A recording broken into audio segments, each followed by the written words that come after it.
दिल में के प्रीमियर पर प्रियांशी यादव हुई इमोशनल।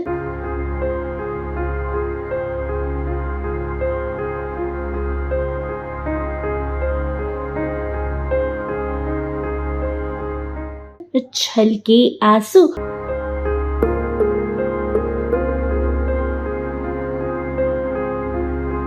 पूरी टीम संग इस तरह मनाया नए शो का जश्न। आप डाल लीजिए इन वीडियोस पर एक खास नजर, जहां पर प्रियांशी एक काफी इमोशनल होती हुई नजर आ रही है और साथ ही इस शाम को अपने को स्टार और पूरी टीम के साथ एंजॉय कर रही हैं।